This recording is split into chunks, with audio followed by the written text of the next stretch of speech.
Welcome, Bert. I can't talk. Oh, start the show over. Welcome back to the birthday of the GSL, the 4th birthday. And welcome back to the final game here of today. It's Solar against SOS.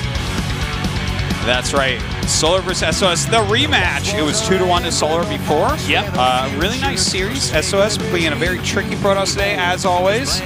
Will he be able to outdo Solar, though? Because Solar has shown some absolutely fantastic CVP. Even playing well against Rain and taking a game. Yeah. You know, SOS is a pretty brainy player. He's definitely good at randomizing punches his build, but randomizing how he cannon rushes. And Solar knows that. Solar's already got a little bit of practice in here. SOS, by the way, looking, I don't know if it's tired or concerned. I think he's concerned, Tasteless. He knows that Solar is a match for him in this matchup. And also, it's tough. He did say he was jet lagged from his trip. He just got back from Toronto, where he had a lackluster results in IEM. Solar, so close to getting out of this group. Now it comes down to a rematch here on the map merry-go-round, for starts at least.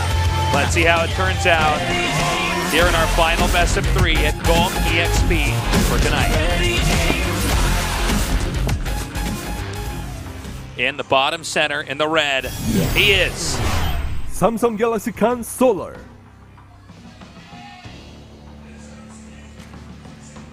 He always has an evil grin.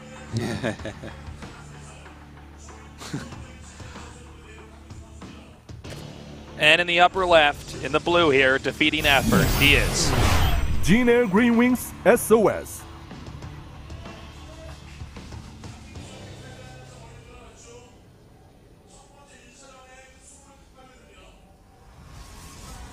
Okay, so we didn't see these guys play on this map.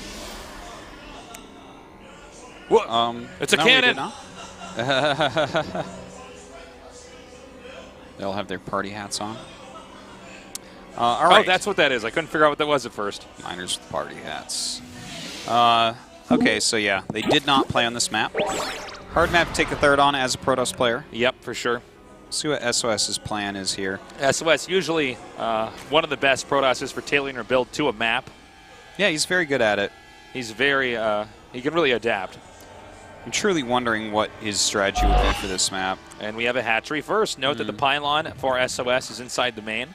It looks like he's going to get the gateway now. No, he's going to get the Nexus first, excuse me. So this is a pretty safe way to go, a Nexus first into gateway, because you can wall on that ramp and hold some of the early pulls that would be very tough otherwise. Well, this game probably going to go into some macro, really. Yeah, I think so. I think we're going to have a little bit of downtime here. Yeah, in fact, look at this. He's actually going to go for double hatch before pool. Okay. Well, he could do that. No, I wish I cannon I could have forged and cannon later. If I was the top right and went for a forge, you'd be dead. Like, yeah, that's a lot of ifs. You didn't do that.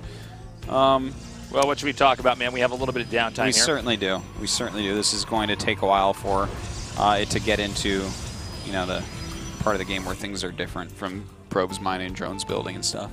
Yep. 4 long years, Tasteless. Pretty crazy. I'm pretty sick of you by now, to be perfectly honest. No, you're still just as awkward, Artosis. Yeah. Nothing's changed. Yeah. It's as much as everything changes, it stays the same. Otosis. I think it's a saying. I think the best day of GSL. What would you say it would be? Was it the day Fruit Dealer won? Was it having the first GSL overseas, or what?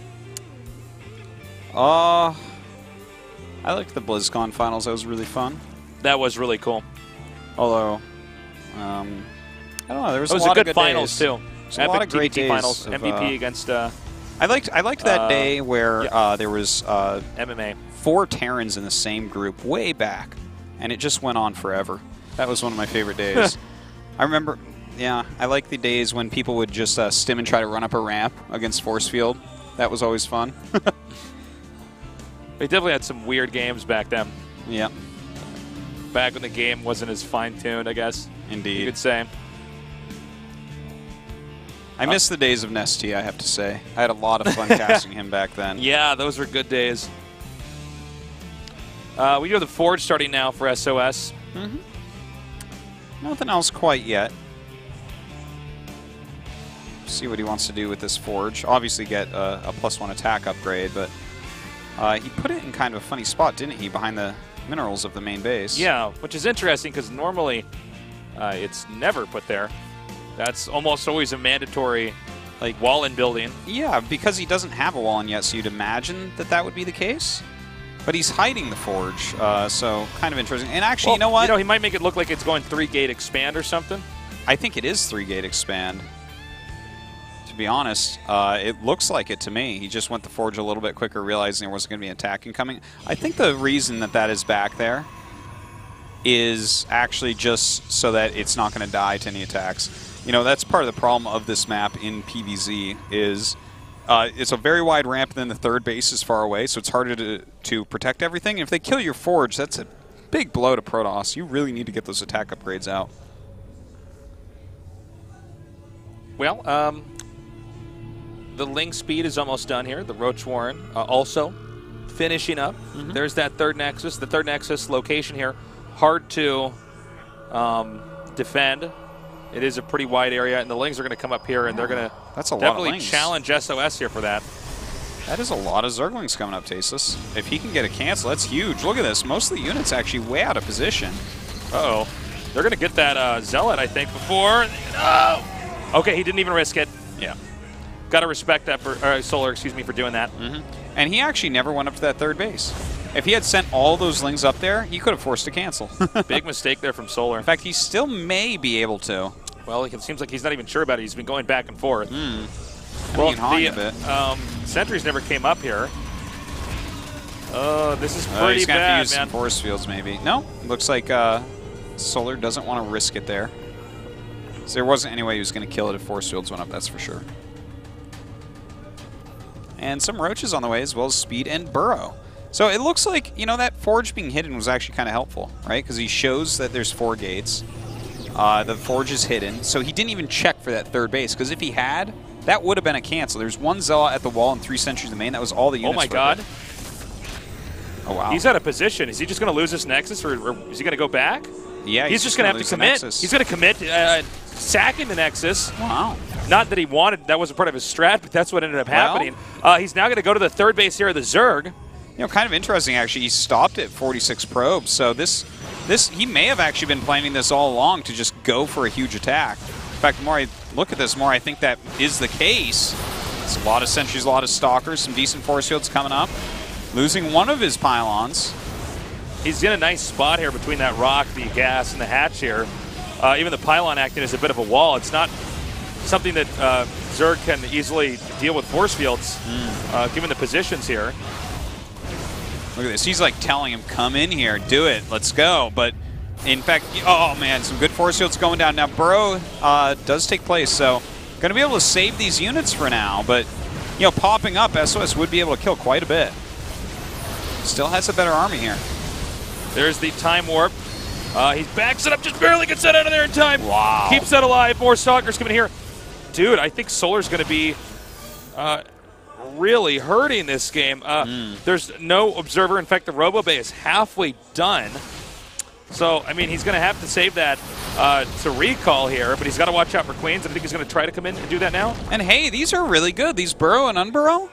Yeah, he's like forcing off a lot of energy on these sentries. We're seeing like Guardian Shield. Okay, here we go. Ah, nicely done. He pulls that off. SOS in a great spot this game.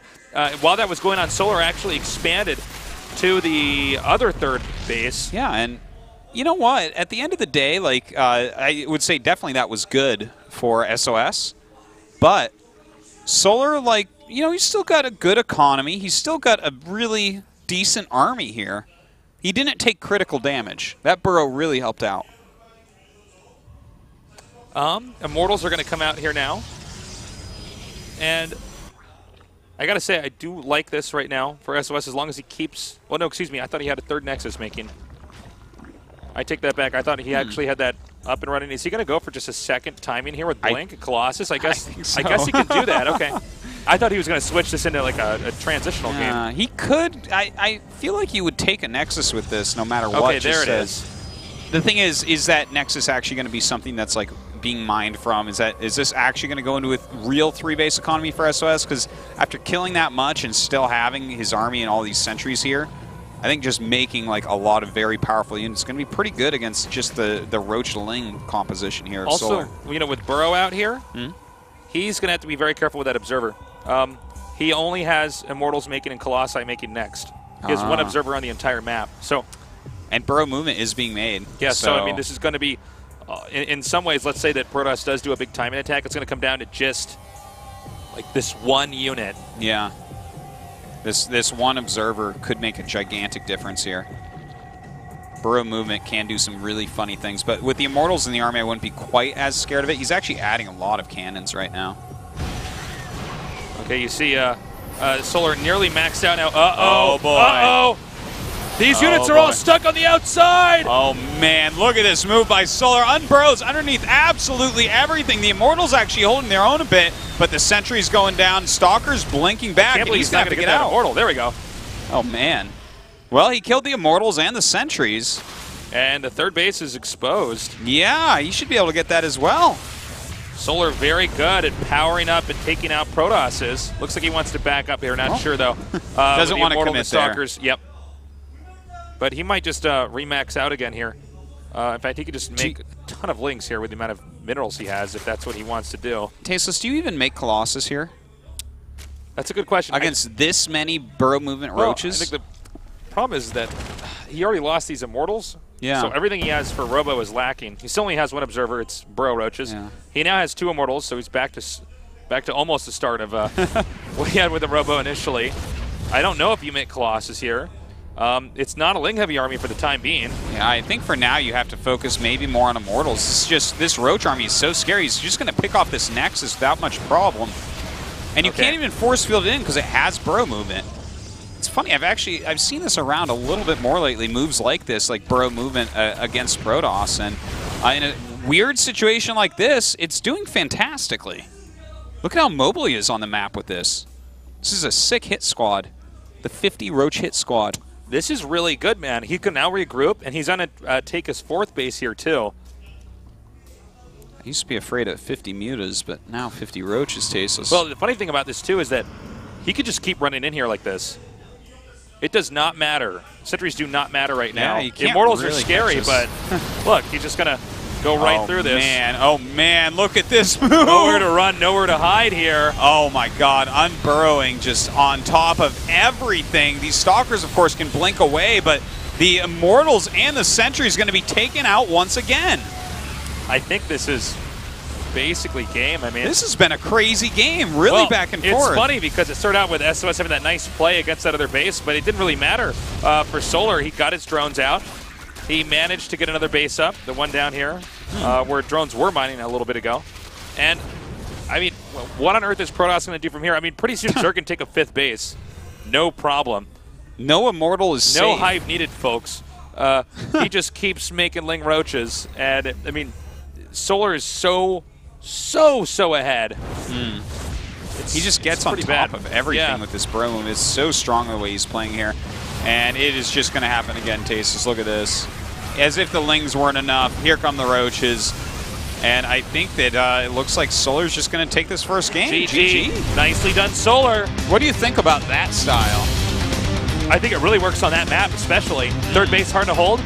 Seems that way. Let's make force fields obsolete while we're at it. No way you're going to stop that. Yeah, that's pretty cool. Solar's so strong here against Protoss. Now we're seeing that in action here. And we see SOS right here. And SOS really in a tough spot. He beat Solar earlier, but he was doing a lot of tricks. I think that he might not have any more tricks in his bag. Well, that was kind of a trick to open up, and he killed the 3rd base with it. It's just Solar's... Are you sure that wasn't a mistake? You know, I don't think it was. I think that was a mistake. The speed with which he added the gateways and the fact that he had no Twilight tells me I think that the Nexus was a placeholder Nexus. Like, I think it was like a Nexus, like, he can go back to it later, but it's more to trick Solar. I really do think so. And it did work out for a bit, but at the end of the day, that Burrow movement really just tore SOS apart. You really rely so heavily on force fields there. And they do nothing against that. SOS picks Deadwing. All right. This map is very popular with the Protosses against the Zergs. Yeah, they really I would like assume Solar's going to go for Overgrowth for his third and final map if he loses this. Probably.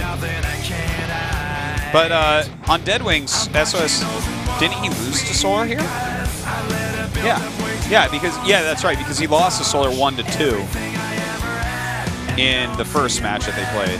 That's right. Yeah, he won 2-1, you mean, against Solar the first time. No, they played. SOS won 2-1 against Solar. No, Rain won 2-1 against Solar. Oh, what am I saying? Yeah, excuse me, Rain won 2-1. Solar won 2-1 against SOS, beat him on Deadwing. That was the game with the DT draw. That's right, that's right. Well, let's see here. Game number 2 is actually, it's just now loaded up. So we're going to hop into this. Solar against SOS.